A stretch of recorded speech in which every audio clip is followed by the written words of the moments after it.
기도하겠습니다. 주여, 오늘도 주님께서 내 마음에 찾아와 주셔서 악한 마귀 권세들, 악한 것들을 다 물리쳐 주시고 빛으로 충만하게 주여 도와주시옵소서. 주님께서 돌봐주시지 않는다면, 주님께서 보호해 주시지 않는다면, 주님께서 지켜주시지 않는다면 우리는 존재가 소멸될 것이고 죽음과 지옥이 찾아올 것입니다. 주께서 우리를 불쌍히 여기시고 우리를 지켜주셔서 빛의 자녀로, 소금의 자녀로 살아갈 수 있도록 역사하여 주시옵소서. 예수님의 이름으로 기도드렸습니다. 아멘. 오늘서부터는 사무엘 상하 편이 시작합니다. 왕의 탄생이라는 큰 주제를 가지고 왕이 언제 오시는가, 가장 악하고 가장 어둡고 가장 희망이 없고 가장 절망적인 그 순간에, 희망이라고는 1도 없는 그 순간에 영원하신 왕이 탄생한다는 기록이 바로 이 사무엘 상하가 되겠습니다. 그래서 사무엘 상하, 열왕기 상하가 내용이 거의 똑같아요. 근데 왜 사무엘 상하, 열왕기 상하 이렇게 똑같은 얘기, 왕들의 이야기를 두 번을 써놨냐?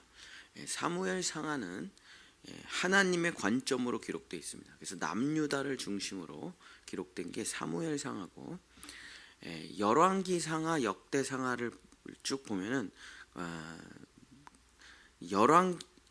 열왕기 상하는 정말 그 남유다를 중심으로 기록했긴 했지만 이쪽과 저쪽의 이야기를 이렇게 유다 중심으로 기록했다고 볼 수가 있고, 역대상하는 북이스라엘 중심으로 기록을 했다고 볼 수가 있죠. 그래서 우리가 요즘 나라가 혼돈스러우니까 이승만에 대해서 이쪽에서는 잘했다, 저쪽에서는 잘못했다, 두 가지의 관점이 있잖아요.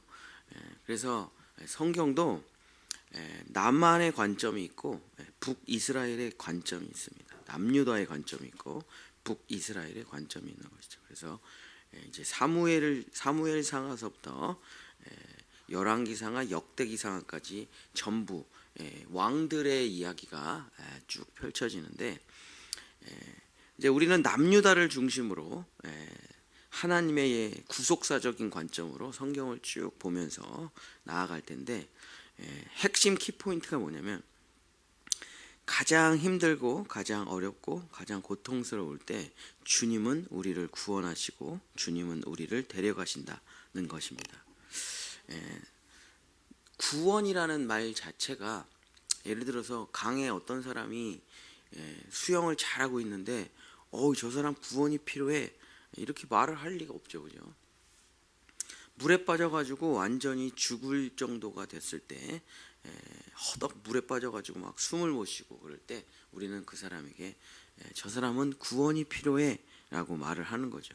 그래서 가장 어렵고 힘들고 절망적인 시간에 주님은 우리를 구원하신다, 바로 이것이 성경의 기록입니다. 그래서 이제 이스라엘이 무너진 시대에 다윗이라는 왕이 탄생하죠. 그리고 완전히 무너진 로마의 지배를 받는 이스라엘에 예수 그리스도가 오시고, 이제 이 세상은 이제 제가 며칠 전에 이제 뉴스를 봤더니 그 전기차 사장님 이름 뭐죠? 갑자기 또 생각이 안 나. 전기차 사장님 이름, 테슬라 사장님 이름 뭐죠? 일론 머스크가 뉴럴링크라고 인간의 뇌에다 직접 칩을 박아가지고 여러 가지 정기적 신호를 읽어가지고 인간을 조절하게 할 수 있는 그 뉴럴링크라는 걸 개발했고, 미국에서 그거를 인가를 해서 인간의 뇌에다가 이미 심었습니다. 그래서 지금 시험 중이에요. 그래서 지금 현재는 그 뉴럴링크가 인간의 뇌를 조종하는 그런 걸로 나온 건 아니고, 이제 사지 마비, 또 척추 마비자들을 위해서 전기적 신호를 뇌에서 이제 강제로 줘가지고 그 사람을 걸을 수 있게, 그 사람이 움직일 수 있게 도와주는 그런 기능이고, 또 그 뉴럴링크가 이제는 이제 자동차를 운전할 때 뇌의 정기적 신호로 그냥 내가 손대지 않고 자동차를 얼마든지 운전할 수가 있는 거죠. 그래서 내가 생각으로만 우회전, 좌회전하면 차가 이렇게 움직이고, 이미 이제 생각으로만 내가 사지마비 환자가 생각으로 타자를 칠 수가 있습니다. 타자가 쫙 쳐지고, 이제 그런 시대가 열렸죠. 이미 열렸습니다. 이제 곧 상용화가 될 거고, 이제 돼지나 뭐 그런 장기들을 인간의 몸에 이식할 수 있는 기능이 복제 기술이 이미 다 나와 있고, 그래서 인간의 악은 멈출 수 없기 때문에 인간의 악은 끝을 향해 갈 것입니다. 그 인간의 악이 멈추지 않고 끝을 향해 갈 때 지구의 종말이라는 게 오겠죠. 인간이 되지 않을 때.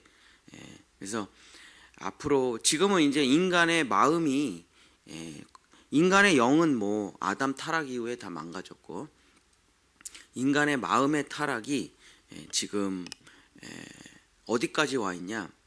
요즘 그 범죄 심리학자들, 그 범죄를 연구하는 사람들이 모든 논문을 폐기하고 있습니다. 왜냐하면 옛날에는 동기가 있었기 때문에 범죄 연구라는 게 가능했었어요. 왜냐하면 어떠한 동기 때문에 이러한 살인을 저질렀고, 어떠한 동기 때문에 이러이러한 게 됐고, 그래서 연구라는 게 돼서 어떤 사람이 범죄를 저질렀을 때 그 사람이 이제 범인을 찾을 때, 예를 들어서 어떤 사람이 살인이 됐으면은 옛날에는 어떻게 범인을 찾았냐면은 이 사람한테 어떤 악연이 있나를 찾아요. 이해관계가 어떻게 얽혀 있나를 찾아가지고, 분명히 어떤 사람이 이 사람을 죽였을 건데 이 사람하고 관계가 안 좋은 사람이 죽였을 확률이 높으니까 그렇게 수사를 펼쳐가는데, 지금은 그런 게 아무 의미가 없습니다. 왜냐? 동기가 없어요. 살인에, 폭력과 살인에 동기가 없어요. 그냥 죽이고, 뭐 예를 들어서 요즘 미국에서 지나가는 중국 사람들 그냥 뭐 두들겨 패고, 지금 러시아에서 뭐 러시아인가 뭐 어디 나라에서 어떤 민족을 그냥 막 죽이고 막 학살하고 그런다고 하잖아요. 근데 동기가 없어요. 그냥 죽이고 싶어서 죽이는 거, 그냥 장난삼아 죽이고 그냥 뭐. 그러니까 범인을 특정하기가 너무 힘든 거죠. 그래서 범죄 심리학이라는 게 요즘은 거의 다 무너지고 있대요. 왜냐하면 동기가 없어요. 사람을 살해하고 죽이는데, 괴롭히고. 그래서 시대가 이제 점점 거의 끝에 와 있다. 물론 이제 성경으로 치더라도 지금 대부분의 선교학자들은 우리는 12시가 종말이라고 하면 11시 30분이다. 제가 신학을 할 때까지만 해도 11시다는 얘기가 많았는데 지금 11시 30분, 11시 40분 이런 사람들이 많죠.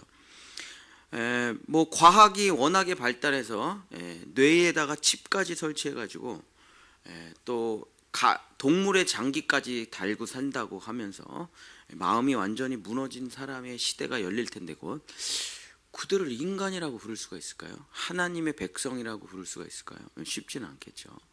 그런 시대가 오면 구원의 문이 닫히고 이제 종말의 시대가 열려가겠죠. 자, 이렇게 완전히 어두움의 시대 직전에 우리가 서 있는데, 완전한 어두움의 시대의 목전에 우리가 서 있는데, 그 완전한 어두움의 시대의 목전에 우리가 절망할 수밖에 없잖아요. 와, 정말 이 나라는 희망이 없나? 정말 진짜 희망이 없구나 하는 그 절망이 가득한 그때에 성경은 뭐라고 말하느냐? 완전한 절망이 있을 때, 우리가 완전히 물에 빠졌을 때 구원자가 오신다는 거죠. 그래서 요한계시록이라는 내용이 뭐냐? 세상에서 제일 쉬운 책이 요한계시록이에요. 요한계시록을 어렵게 해석하는 사람들 다 가짜입니다. 요한계시록은 너무 쉬운 책이거든요. 뭐 붉은 말이 뭐냐, 청록말이 뭐냐 이렇게 설교하면 이거 다 이상하게 되는 거예요. 요한계시록이라는 건 뭐냐? 마치 우리가 어렸을 때 읽었던 동화책과 같습니다. 공주가 악마에게 끌려가요. 근데 한 별 볼 일 없는 사람이 신의 계시를 받고 보검을 들고 가서 그 붉은 용을 죽이고 공주를 구해내온 이야기, 그런 거죠. 요한계시록이라는 건 아주 단순한 내용이에요. 그런 동화 관점으로 보면 그냥 쉽게 이해가 됩니다. 절망의 시대에, 가장 악한 시대에 예수 그리스도께서 오셔서 우리를 천국으로 데려가신다는 얘기가 요한계시록이에요. 그 다른 내용이 없습니다. 그 요한계시록을 봐도 우리가 이제 읽어나가는 사무엘상하, 열왕기상하의 내용하고 똑같아요. 계속 반복되죠. 그래서 가장 악한 시대에, 가장 희망이 없는 절체절명의 순간에 어떤 일이 벌어지는가? 주님이 우리를 찾아오셔서 우리를 구원하신다. 그래서 나의 끝이 하나님의 시작이다. 하나님 도저히 나는 할 수가 없습니다. 도저히 한 걸음도 앞으로 나갈 수가 없어요. 내 삶에는 죽음밖에는 없습니다. 그 순간에 주님은 나를 구원해 주시고 천국으로 데려가 주신다는 것입니다. 그게 바로 이제 사무엘상하, 열왕기상하, 역대기상하의 핵심 주제가 되는 것이죠. 자, 오늘은 사무엘상하 이제 도입부부터 이제 시작하는데, 가장 귀한 어머니의 기도라는 제목으로 하나님의 말씀을 전하고자 합니다. 이스라엘 3세대에 완전한 타락의 어두움의 시대가 일어나고 성전과 제사장, 레위지파까지 전부 무너져버린 시대에 마지막 제사장이 엘리 가문인데, 그 엘리 가문과 그의 아들이 무너져버린 성전에서 그나마 겨우 신앙이 있는 사람들이 실로 성전에 올라와서 제사를 드리는데, 그냥 그들이 내는 모든 재물들을 다 자기들이 그냥 갈취를 합니다. 사무엘상 2장 17절, 사무엘상 2장 17절.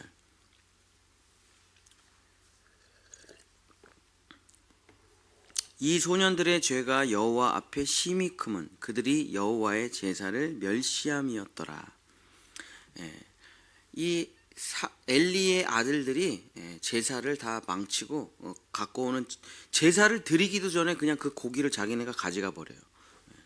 그 다음에 이것뿐만이 아니라 심지어 정말 오직 여호와밖에 희망이 없는 여인들이 기도하러 제사장에 올라오는 여인들을 성폭력하고 강간합니다. 사무엘상 2장 22절에 엘리가 매우 늙었더니 그의 아들들이 온 이스라엘이 행한 모든 일과 회막문에서 수종드는 여인들과 동침하였음을 듣고, 그래서 성전이 아니라 매춘 소굴이 돼버려요. 얼마나 타락을 했는지. 우리가 유럽의 교회들이 술집에 팔려나간다, 뭐 이런 이야기 들어보셨죠? 지금 대한민국의 교회, 대형 교회가 커피숍에게 팔려나갑니다. 그래서 우리 되게 유명한 커피숍이 있죠. 거기 경기도 그쪽에. 대형 교회가 그 교회를 커피숍으로 팔았는데, 그 커피숍이 그 대형 교회를 그대로 사용해서 커피숍을 운영해가지고 대박이 터진 거예요. 베이커리 카페를 차려가지고. 그래서 그 교회의 흔적이 그냥 요 모습 그대로 있는 거예요. 카페인데, 대한민국의 대형 교회도 이제 카페에게 팔려나가는 시대가 됐죠. 뭐 비슷해요, 이 시대나 이 사무엘의 시대나. 그래서 성전이 완전히 그냥 놀이터가 돼버렸고, 그냥 범죄의 소굴이 돼버린 시대, 완전히 희망이 없어진 시대죠. 여기가 끝이라면 하나님을 믿는다는 게 의미가 없겠죠. 그러나 하나님께서는 이 시대에 한 사람을 준비시키십니다. 그 사람이 누구냐면 다윗이에요. 다윗. 그래서 룻기도 사실 다 다윗에 대한 이야기고, 한나의 기도, 사무엘의 탄생도 결국 다 다윗에 대한 이야기죠. 그죠? 가장 악한 시대에 하나님은 그럼 놀고 계시냐? 그렇지 않습니다. 다시 오실 그리스도, 다윗, 여기서는 다윗으로 나오지만 다시 오실 그리스도 메시아를 준비시켜 주시는 것이죠. 지금 이 시대는, 자, 이제 다시 오실 주님을 위해서 기도합시다. 그럼 사람들이 다 싫어할 거예요. 살만한데 왜 자꾸 주님이 재림하시려고 그래? 이런 사람들 많을 거예요. 교회 다니는 사람들 중에서도. 근데 완전한 어둠의 시대가 되면 그렇게 기도하는 사람이 단 한 명도 없을 것입니다. 예를 들어서 북한의 정치범 수용소에 있는 사람들 중에서 살만한데 왜 주님이 재림하시려고 그러지? 그렇게 기도하는 사람이 있을까요? 없죠. 그냥 사는 게, 오늘 죽는 게 자기의 소원이에요. 그래서 그 북한의 정치범 수용소에 있는 사람은 주님 오늘 와주십시오. 이게 그들의 기도 제목이죠. 왜냐하면 그들은 희망이 없으니까. 그래서 이 땅이 완전히 타락하게 되면 모든 사람들이 주님 재림하십시오, 이 기도를 하겠죠. 당연히. 이때가 바로 그때입니다. 근데 누가 제일 먼저 기도를 시작했냐? 바로 한나입니다. 한나. 이 한나가 너무나 고통스러웠어요. 자식을 못 낳는데 첩이라는 분인나, 자기 남편 엘간나의 첩 분인나가 자기를 너무 학대하고 너무 괴롭히고 너무 조롱하고 너무 짓밟아가지고, 그리고 자기를 죽이고 자기를 이 집에서 쫓아내는 게 그의 소원이에요.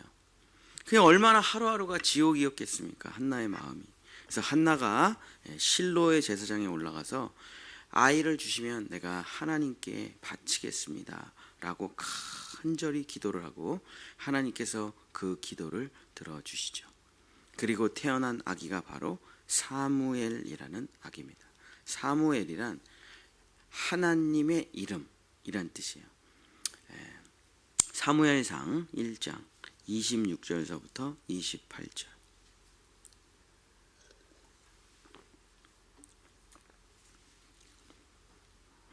한나가 이르되 내 주여 당신의 사심으로 맹세하나이다. 나는 여기서 내 주 당신 곁에 서서 여호와께 기도하던 여자라. 이 아이를 위하여 내가 기도하였더니 내가 구하여 기도한 바를 여호와께서 내게 허락하신지라.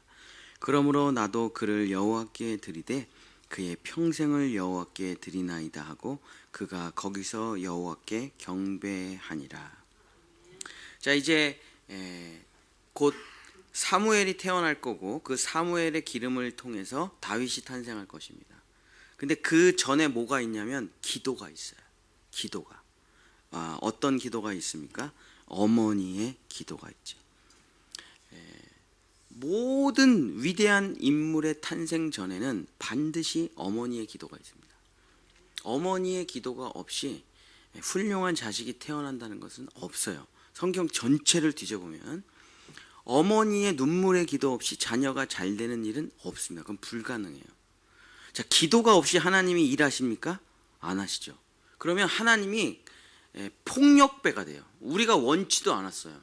우리가 바라지도 않았는데 하나님이 강제로 들어와서 우리 삶을 개입하시고 우리를 막 강제로 천국으로 끌고 가신다?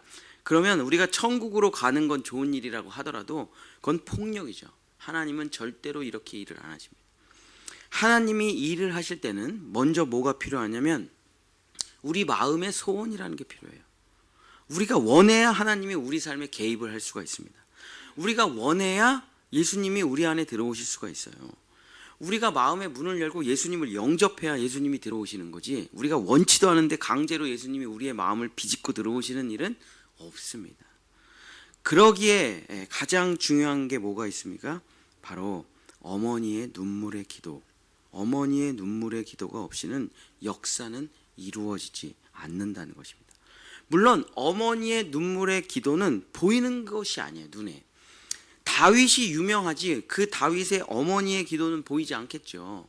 사무엘이 대단하지 사무엘 엄마 한나의 기도는 성경이니까 이렇게 기록이 돼 있지, 사람들은 다 사무엘만 주목하고 그 사무엘 엄마 한나가 어떻게 이 아이를 낳고 어떻게 이렇게 기도했는지는 기록에 없겠죠, 세상에서는. 그러나 성경에서는 이 어머니의 기도로 인해서 사무엘이 탄생되었다는 것을 말해주고 있습니다. 그래서 우리가 정말 어떠한 일을 이루기 전에는 정말 눈물의 기도가 쌓여져야 돼요. 그것이 되지 않고서는,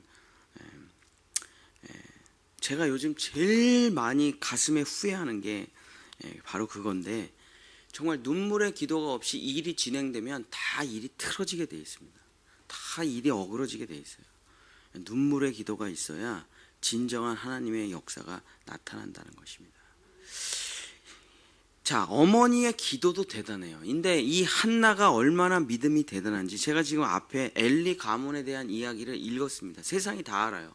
저 집안이 얼마나 악한 집안이라는 걸. 강간범들의 집안이에요. 도둑놈의 집안이에요. 폭력배의 집안이에요.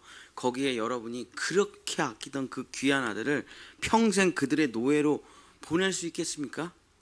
아니 내 아이를 주의 종으로 하는 것도 어려워요. 그것도 어려워. 여러분의 자녀를 목회자나 선교사로 만들 수 있겠습니까? 대번 바로 고민이 시작되죠. 내 아이가 목사가 된다, 사모가 된다, 선교사가 된다. 여러분 바로 브레이크가 걸릴 거예요, 마음에. 그걸 받아들이기가 쉽지가 않을 겁니다. 얼마나 고통스러워요, 그 삶이. 자, 근데 목회자가 되고 선교사가 되는 것도 진짜 쉽지가 않은데 저 깡패 집안, 저 강간범 집안에 내 자녀를 보낸다고요. 저게 당대 가장 악한 집안인데 저 집안이 거기에 내 자녀를 하나님과의 약속을 지키기 위해서. 그러니 이 한나의 기도가 아기가 태어나기도 전에 기도하는 그 기도도 대단했지만 일평생 한나가 사무엘을 위해서 얼마나 기도를 했겠습니까? 그 집안에 이 아이를 보내가지고 얘가 혹시 뭔 일이 있지는 않을까? 이 귀한 아들이 저 깡패처럼 자라가지고 강간범이나 되는 거 아닐까? 성전에 폭력배가 되는 건 아닐까? 얼마나 무섭고 두렵겠어요. 그러니까 그 한나가 얼마나 새벽 기도를 나와가지고 눈물로 기도를 했겠습니까? 우리 사무엘을 주께서 인도해 주시옵소서. 사랑하는 성도 여러분, 말씀을 마치겠습니다. 우리 특별히 어머니들, 제가 왜 여기 서에서 목회자가 됐느냐? 우리 엄마 때문이죠. 저희 엄마 지금도 어디 동네 교회에서 새벽 기도 드리시고 계실 텐데 어머니의 기도가 없이는 자녀는 잘 클 수가 없어요. 나의 능력으로, 나의 돈으로 자녀를 기른다? 진짜 제가 돈으로 기른 자녀들 뭐 많이 봤죠. 제가 명성교회 임마누엘 교회 출신인데. 그러나 가장 잘 큰 자녀들이 어떤 자녀들이냐? 어머니의 눈물의 기도는 자녀를 반드시 성공시킨다는 것은 인류 역사 전체의 진리입니다. 사랑하는 우리 본향의 성도 여러분, 자녀들을 위해서 눈물을 흘려 기도하는 부모님이 되시기를 예수님의 이름으로 축복합니다. 그거 말고 자녀를 회복시킬 방법은 없어요. 정말 그 귀한 기도가 다음 세대를 살린다는 것을 기억하며 정말 기도하는 어머니, 기도하는 아버지가 되시기를 예수님의 이름으로 간절히 축복합니다. 기도하겠습니다. 지식으로 아이들이 자라나는 것이 아닙니다. 돈으로 아이들이 자라나는 것이 아닙니다. 결국 부모님의 사랑, 그 사랑의 핵심, 자녀들을 위한 여호와를 부르짖는 그 기도가 자녀를 변화시키고 정말 하나님의 자녀로 만드는 눈물의 기도밖에 없다는 것이 성경의 기록입니다. 기도하지 않고 어떤 일이 펼쳐질 수 있겠습니까? 주여 아버지, 하나님은 능력이 있으십니다. 하나님은 전지전능하십니다. 하나님은 없는 것을 있게 하시고 죽은 것을 살리시는 모든 것을 가능케 하시는 하나님입니다. 그 하나님을 움직일 수 있는 유일한 것은 기도밖에는 없습니다. 주여, 우리가 일평생에 가장 해야 될 것이 무엇이 있겠습니까? 기도밖에는 없습니다. 내 힘으로 내 능력으로 살아가는 것이 아니라 기도하는 백성들 되어 주여, 우리 다음 세대, 이 어두운 시대에 우리 자녀들이 진짜 하나님의 백성들이 될 수 있도록 역사하시고 함께하여 주시옵소서. 예수님의 이름으로 기도드렸습니다. 아멘. 여호와는 내게 복을 주시고 너를 지키시기를 원하며 여호와는 그 얼굴을 내게 비추사 은혜 베푸시기를 원하며 여호와는 그 얼굴을 내게로 향하여 드사 평강 주시기를 원하노라. 아멘.